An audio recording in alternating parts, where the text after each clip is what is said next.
Meu irmão, era adversário meu. Meu irmão era de outro partido político, sabe? Então, qual era o pacto meu com meu irmão Frechica? Ele está vivo ainda, tem 79 anos. Falava, Frechica, é o seguinte, a gente não discute política em casa. Quando a gente se encontrar, é pra gente conversar de outras coisas. É pra ser irmão. E não discutir. Ele era do Partidão e eu era do PT. Mas às vezes Mas não fora dava de uma casa, discussão, vocês- Não, lá em casa a gente não discutia. Não discutia. Porque senão você não vive bem. Você tem que separar os lugares que você, sabe, pode falar de determinadas coisas.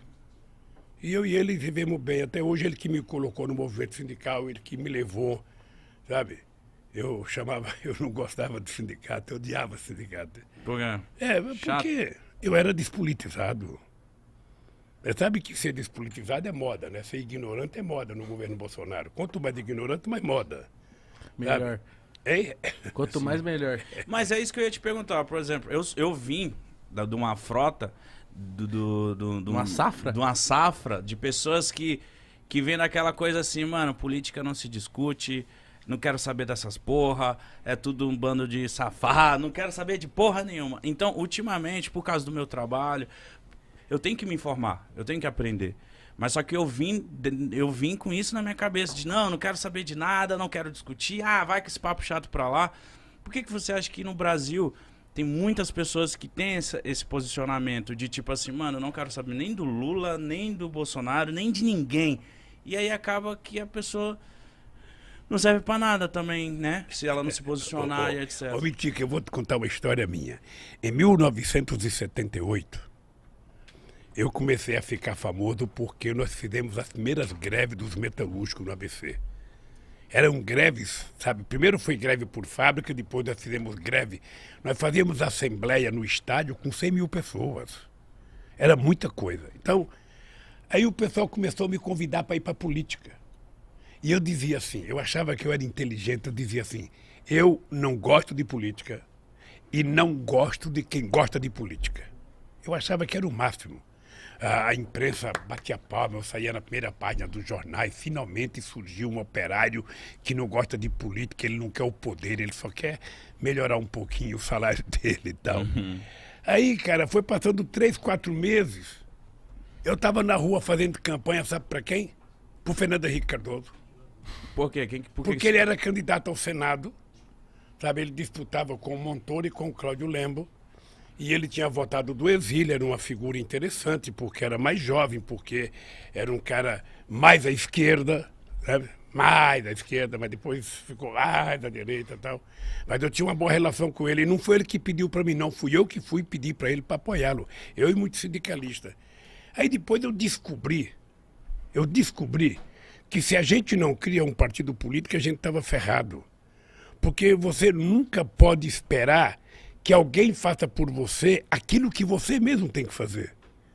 Então você fica esperando que o Congresso Nacional aprove as coisas boas para o país. Você já parou para analisar quem é que está no Congresso Nacional?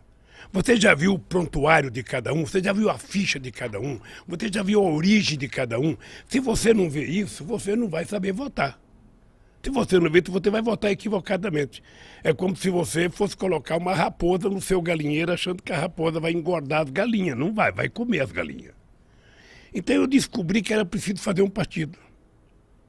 Descobri porque eu fui no Congresso brigar para não aprovar uma lei. E quando eu cheguei lá, eu percebi que não tinha nenhum trabalhador. Aí então eu comecei a fazer política, sabe? Eu fui gostando da política, e eu achei que era o caminho. Se você está descontente com alguma coisa, é através da política que você vai mudar. Sabe? Então você tem que participar, você tem que saber como participar. Sabe? E quando eu digo isso, ô Mitica, eu digo o seguinte, veja, eu não acho que um artista, eu não acho que um cara tem que dizer eu voto em fulano, não tem que dizer nada, ele tem que ser profissional, fazer o programa dele, dizer o que ele bem entender. Ele é político na hora que ele vai votar, a não ser que ele queira assumir publicamente a tarefa. E eu então fui. E depois, você pensa que eu imaginei ser candidato a vereador uma vez? Nunca me passou pela cabeça. Mas quem te incentivou de você virar um candidato a vereador? Veja, eu não fui vereador. Eu fui candidato a deputado a governador de São Paulo em 82. Eu, Franco Montoro, Reinaldo de Barros, Cláudio, Jânio Quadros. Era assim, eu fui candidato. Eu pensei que eu ia ganhar as eleições. Cara, eu estava famoso por causa das greves. Eu estava famoso. Eu ia para o interior de São Paulo, era gente na rua aqui. As pessoas não imaginavam como é que eu juntava tanta gente na rua. Eu dava autógrafo. Tinha um livro que foi lançado meu chamado Lula, Entrevistas e Discursos. Eu descia do palanque, lá tinha que dar autógrafo, sabe? Eu pensei que eu ia ganhar as eleições. Puta merda, só tive 10% dos votos. Fiquei em quarto lugar, perdi até do Jânio Quadros. Mas de primeira? Mas eu achei que eu ia Tava ganhar. convicto. O comício do encerramento da campanha no Pacaembu. Você não tem noção a quantidade de gente. Que ano que era, Lula? 82. 1982. Você não tinha nem nascido, cara. Não.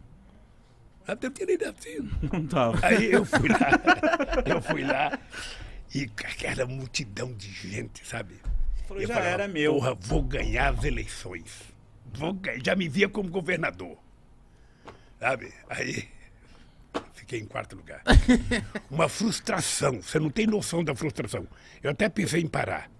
Aí quando foi em 85, eu fui para Cuba. Eu conheci o Fidel. Aí fui lá visitar o Gente Fidel. boa? Hein? Gente boa? Gente boa. Aí começamos a conversar sobre política. Aí eu falei, Fidel, eu estou pensando em parar porque eu pensei que eu ia ganhar, não ganhei, eu só tive, 10% do voto. Ele falou, quanto que é 10% do voto? Eu falei, 1.254.000 votos.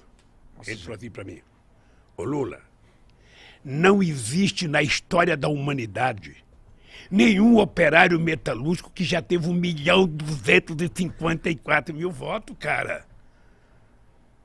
Você teve uma puta de uma votação, para com esse negócio de que você foi derrotado. Não tem. Aí eu falei, pô, sou bom. O Fidel falou, então... Então foi muito bom, porque isso me deu coragem de continuar na política, eu fui aprendendo. Era muito chato, porque eu imaginava que todo trabalhador ia votar em mim.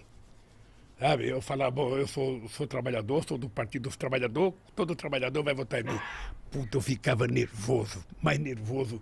Eu ia fazer comício nas estradas, chegava, nos corta. A classe média, apoiava a gente, batia palma, nas universidades, todo mundo. Mas quando eu passava nos caras que estavam colhendo algodão, cortando cana,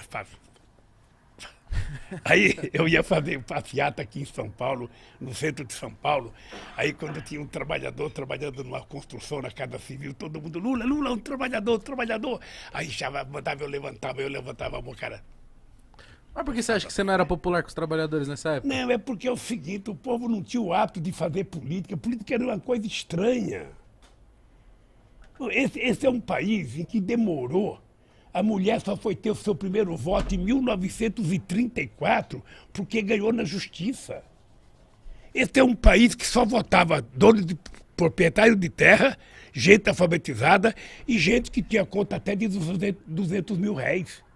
Pobre, analfabeto e peão de fábrica, jamais votava. Aí o pessoal também falava, pô, esse Lula é um analfabeto igual eu, porra, por que eu vou votar nele? Ele não tem condições. Aí eu descobri que leva tempo, viu, Gão? Leva tempo de você convencer as pessoas das coisas. Aí é um trabalho de muito debate, de muita discussão. Quando eu passo num lugar que eu vejo um cara ser contra a política, eu não acho ruim. Eu fico só imaginando que informação que ele recebe todo santo dia. Porque eu tenho uma coisa que eu falo para a juventude o seguinte, olha, Igão, você pode não gostar de política. Tá? Você pode dizer, eu não gosto de política, política é tudo ladrão, Lula é ladrão, Haddad é ladrão, Fernando Henrique Cardoso é ladrão, Bolsonaro é ladrão, Dória é ladrão. Você pode dizer tudo o que você quiser.